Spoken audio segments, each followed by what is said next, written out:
Welcome friends. Female it कहती है, क्या समझौता, मेरा ऐसा करने का कोई इरादा नहीं है। देन रॉयर चिल्लाते हुए कहता है, प्लीज मैं आपसे विनती करता हूँ, मुझे बिल्कुल भी नहीं पता कि यंग मास्टर एंटस ने आखिर क्या किया है, इसलिए प्लीज उनके द्वारा किए गए नुकसान की भरपाई करने दे मिस। देन जैसे ही फीमेल इट उसके हाथों से एफिडेविट लेकर पढ़ती है तो शॉक्ड रह जाती है।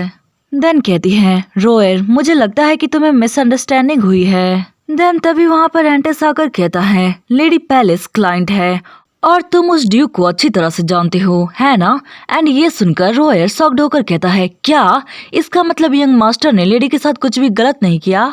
देन खुश होकर कहता है, यंग मास्टर ने मुझे जल्दी बुलाया तो मुझे लगा कि कुछ गड़बड़ है, लेकिन सौभाग्य से ये सिर्फ एक गलतफहमी थी। एंड फीमेल इड उसे देखकर मन में कहती है, आखिर एंटिस आमतौर पर ऐसा क्या करता होगा जिसके कारण ये पर्सन ऐसा बर्ताव कर रहा है। देन एंटिस उसका हाथ पकड़ के ले जाते हुए कहता है, इससे काम नहीं होने वाला, मैं तुम्हें दूसरे वकील से मिलवाऊंगा। देन उससे कहता है, रॉयर तुम अपने मैंसन लौट जाओ। देन रॉयर हंसते हुए कहता है, सीरियसली यंग मास्टर आप बहुत ही मजाकिया हैं। देन एंटिस कहता है, मजाक कौन कर रहा है? देन रॉयर कहता है, सबको पता है कि आप बहुत ही रूडली तरीके से बातें करते हैं, आपको मेरी मदद की जरूरत है ना? देन एंटिस कहता है, लगता है कि तुमने सुना नहीं, मैंने तुम्हें यहाँ से निकल जाने के लिए कहा था। देन रॉयर कहता है, लेकिन यंग मास्टर इस एम्पायर में कोई दूसरा वकील नहीं है जो आपके गुस्से को संभाल सकता है सिवाय मेरे। देन जैसे ही एंटिस उसे घूरता है तो वो भागकर कैरेज के पीछे छिप जाता है। एंड फीमेल इड उसे देखकर मन में कहती है, ऐसा लगता है कि उसके पास उतनी हिम्मत नहीं है। डेफिनेटली वो आदमी कैपेबल होगा क्योंकि एंटस ने उसे इंट्रोड्यूस कराया है। देन कहती है, वकील रॉयर अगर संभव हो तो क्या आप खाना खाकर बात करना चाहेंगी? मैं ये केस आप पर छोड़ती हूँ। देन रॉयर खुश होकर कहता है, क्या सच में? एंड दौड़कर हमारी फीमेल के पास आकर कहता है, मिस आप बहुत ही दयालु हैं, घूरने वाले लोगों से बिल्कुल अलग, मैं आपके लिए बेहतरीन नतीजे लाने के लिए अपनी जान की बाजी लगा दूंगा। एंड हैंडशेक करते हुए उसके हाथ कांप रहे थे तो फीमेल मन में कहती है, क्या यह आदमी सच में ठीक है? देन नेक्स्ट सीन में हमें डाइनिंग रूम का सीन दिखाया जाता है। रॉयर उस डॉक्यूमेंट को रीड करते हुए कहता है, मुझे पता है आप किस बारे में चिंता कर रही हैं। हालांकि इस मामले को देखते हुए ये भी संभव है कि ड्यूक को अवैध रूप से हिरासत में लिया गया हो। अगर हम घोषणा को ध्यान से तैयार करें तो कोई समस्या नहीं होनी चाहिए, आपको चिंता करने की जरूरत नहीं। देन फीमेल इट खुश होकर कहती है, थैंक गुडनेस, मुझे डर था कि मुझ पर मुकदमा हो सकता है। देन रॉयर कहता है, खैर अगर वो ड्यूक रोड्रियन है तो शायद, लेकिन आप चिंता न करें, हमें ड्यूक के फैमिली के साथ मुकदमेबाजी करने का एक्सपीरियंस है। देन फीमेल इट कहती है, क्यों, क्या कुछ हुआ था? देन रॉयर मन में कहता है, वेल कुछ ज्यादा नहीं, यंग मास्टर ने ड्यूक के बेटे के हाथ पैर तोड़ दिए थे, भला कौन हमारे यंग मास्टर को रोक सकता है। देन जैसे ही बताने जाता है कि यंग मास्टर को गुस्सा काफी तेज आता है तो फर्सन और यंग मास्टर। देन एंटिस गुस्से से कहता है, रॉयर तुम आज बहुत ज्यादा ही अननेसेसरी बातें कर रहे हो। देन रॉयर कहता है, अननेसेसरी से आपका क्या मतलब? मैं क्लाइंट के रेफरेंस के लिए अधिक जानकारी दे रहा हूँ। एंड दूसरी तरफ हमारी फीमेल एंटस की तरफ देखकर मन में कहती है, मैंने पहली बार एंटस को गुस्सा होते हुए देखा है, किसी तरह मुझे बेहद ही राहत महसूस हो रही है। देन रॉयर एंटस से दूर खड़ा होकर अपनी तारीफ करते हुए कहता है, उस समय जो हुआ वो उतना आसान नहीं था, लेकिन मेरी एबिलिटी के कारण इसका अंत सेटिस्फैक्टरी हुआ, है ना?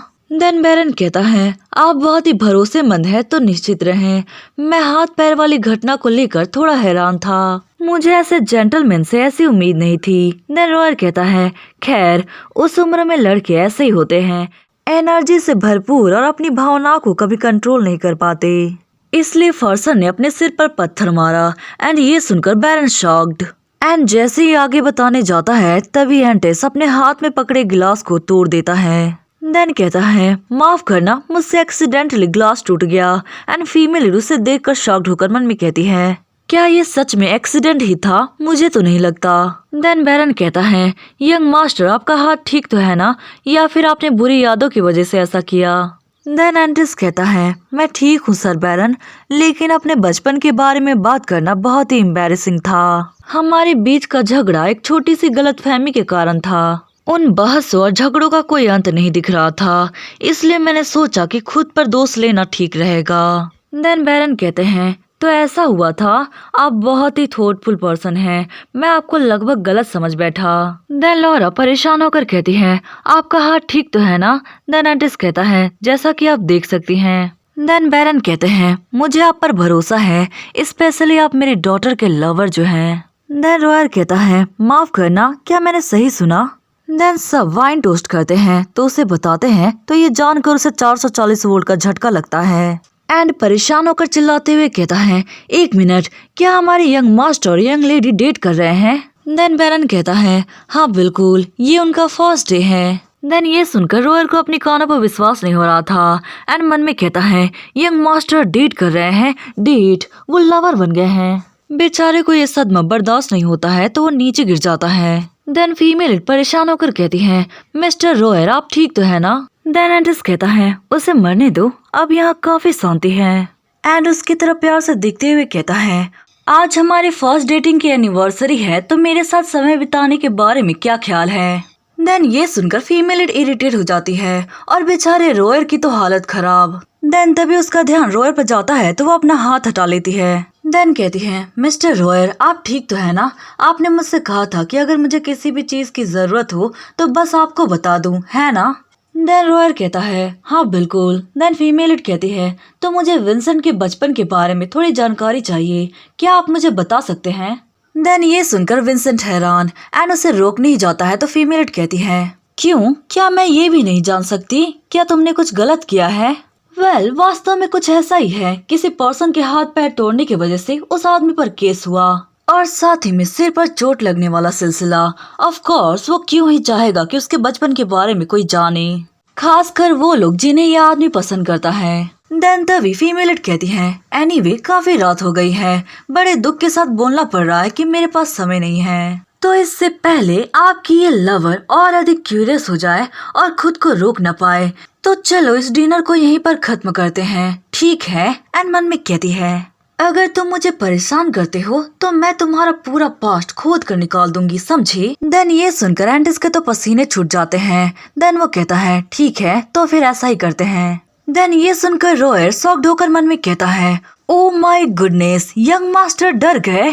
तो फिर मैं बिना डाउट के कह सकता हूँ, यहाँ की असली किंग हमारे सामने बैठी हैं। देन नेक्स्ट सीन में हमें गार्डन का सीन दिखाया जाता है। फीमेल डाइनिंग रूम से भागकर गार्डन में टहलने आई थी एंड परेशान होकर मन में कहती है, मैं बहुत ही थक गई हूँ, क्या किसी को डेट करना इतनी महान बात होती है? सब ऐसे खुश हो रहे थे मानो उन्होंने कोई लॉटरी जीत ली है और फादर लूना और एंटिस के नारे लगा रहे थे। लेकिन एक मिनट, वो रॉयर मुझे ऐसे क्यों घूर रहा था? इसलिए मैं यहाँ पर अपने दिमाग से कचरा साफ करने आई हूँ। देन तभी वहाँ पर एंटिस की एंट्री होती है और वो उसे कोट से कवर करता है एंड कहता है, आज प्रोग्रेस काफी हुआ, मैंने तुम्हारे सारे कंप्लेंट सुने, तो ये चीज तुम्हें परेशान कर रही है। मैं समझता हूँ, तुम उनकी इकलौती डॉटर हो और जिनकी उन्होंने इतने लंबे समय तक सेवा की। ऑफ कोर्स तुम उनके लिए अनमोल हो। ईमानदारी से कहूँ तो इसके लिए मुझे तुमसे जलन हो रही है। देन फीमेल कहती है, ओह वाओ, खैर इस पूरी सिचुएशन को सबसे पहले किसने बढ़ा चढ़ाकर पेश किया? देन एंटिस कहता है, इसके लिए मैं माफी चाहता हूँ। देन फीमेल कहती है, लेकिन सीरियसली तुम मुझसे डेटिंग करने के लिए इतने अड़े क्यों हो? जहाँ तक कि मुझे पता है इससे तुम्हें कोई भी प्रॉफिट नहीं होने वाला। देन एंटिस कहता है, क्या मैंने तुम्हें पहले जो कारण बताया था वो काफी नहीं था? देन फीमेल कहती है, खैर क्या तुम्हें सच में ऐसा लगता है कि मैं उस पर विश्वास करूंगी? देन एंटिस कहता है, वेल तो ये कारण कैसा है? मुझे फॉर्सन के चेहरे पर वो रिडिकुलस एक्सप्रेशन देखने को मिला, ऐसा लग रहा था कि वो किसी भी पल बेहोश हो जाएगा। देन फीमेल कहती है, क्या बस इतना ही? देन एंटिस कहता है, तुम्हारा क्या मतलब कि बस इतना ही? क्या तुम्हें ऐसा नहीं लगता कि उसके चेहरे पर वो लुक कितना सेटिस्फाइंग था? देन फीमेल उसकी बातें सुनकर कहती है, हे क्या तुम मुझे बता सकते हो कि तुम्हारे और फॉर्सन के बीच वास्तव में क्या हुआ था? मेरा मतलब है कि तुम मेरे बारे में लगभग सब कुछ जानते हो, लेकिन तुम अपने बारे में शायद ही कभी बातें करते हो, इसलिए मैंने पूछा। मुझे यकीन है कि तुम भी बहुत कुछ झेल चुके हो, तो क्या तुम मुझसे खुलकर बात नहीं कर सकते? देन एंटिस कहता है, ठीक है, मैं आपसे खुलकर बातें करता हूँ। मुझे सच में अच्छा लगता है जब आप मुझसे इतनी बोल्डली बातें करती हैं। आपको एम्बैरेस्ड होने की जरूरत नहीं है, मुझे पता है कि मैं काफी इंटरेस्टिंग हूँ। देन फीमेल चिल्लाते हुए कहती है, हे तुम्हें पता है कि मेरा मतलब वो नहीं था। तुम वाकई में काफी अजीब इंसान हो। जब तुम्हारे लिए कोई चिंता करता है तो तुम उसे टीज करते हो। देन एंटिस कहता है, ओके फाइन, मुझे माफ करना, सही समय आने पर मैं तुम्हें खुद बता दूंगा। देन नेक्स्ट सीन में हमें मॉर्निंग का सीन दिखाया जाता है। फीमेल लीड अपने बेड पर उठी हुई थी। देन तभी वहाँ पर लोरा आती है और कहती है, माय लेडी आप उठ गई हैं? देन फीमेल लीड कहती है, हाँ मैं अभी उठी। क्या एंटिस ब्रेकफास्ट कर रहा है? देन लोरा कहती है, नहीं वो तो सुबह जल्दी चले गए। देन फीमेल लीड कहती है, ये अनयूजुअल है, मुझे लगा था कि वो कम से कम नाश्ता के लिए रुकेगा। देन लोरा कहती है, मैंने भी इसका सुझाव दिया था लेकिन वो काफी बिजी लग रहे थे और उन्होंने आपके लिए एक लेटर छोड़ा है। देन फीमेल लीड उस लेटर को रीड करती है। उसने बताया कि अपर रैंक के बीच एक जरूरी मामला है जिस कारण से उसे वापस लौटना होगा।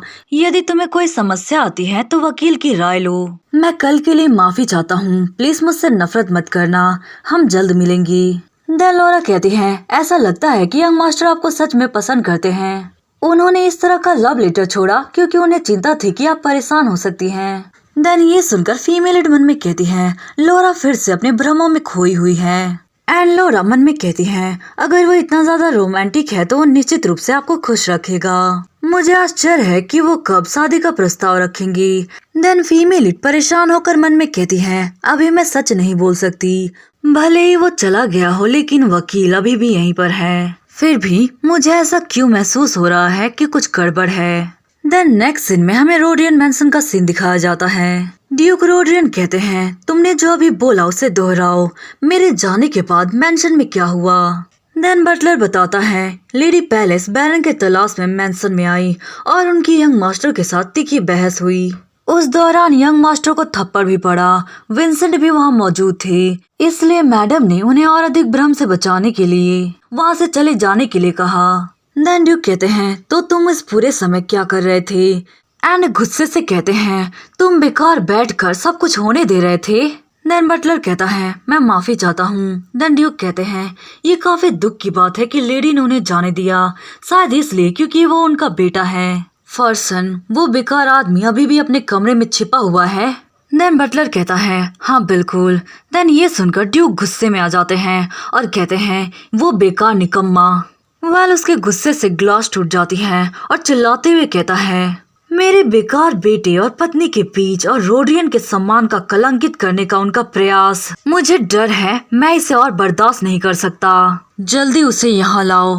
देन हमें थोड़ी देर बाद का सीन दिखाया जाता है। एक आदमी कहता है, योर हाईनेस आपने मुझे बुलाया। देन ड्यूक रोड्रियन कहते हैं, हाँ बिल्कुल, हमेशा की तरह उस फैमिली से निपटो, वे सब नीच प्राणी हैं जो अपनी जगह नहीं जानते। आखिर उनकी हिम्मत कैसे हुई रोडियन फैमिली का मजाक उड़ाने की, उन्हें इसका भुगतान करना होगा। देन वो लॉयर उस डॉक्यूमेंट को रीड करता है और कहता है, एक अनइम्पोर्टेंट बैरन की फैमिली से निपटना मुश्किल नहीं है, तो आपके माइंड में कौन सा पनिशमेंट है? देन ड्यूक कहते हैं, लापरवाह बेवकूफों के लिए जो सही और गलत में फर्क नहीं कर सकती, कुछ भी जो कानूनी रूप से एक्सेप्टेबल हो, बस उन्हें अच्छी तरह से कुचल देना।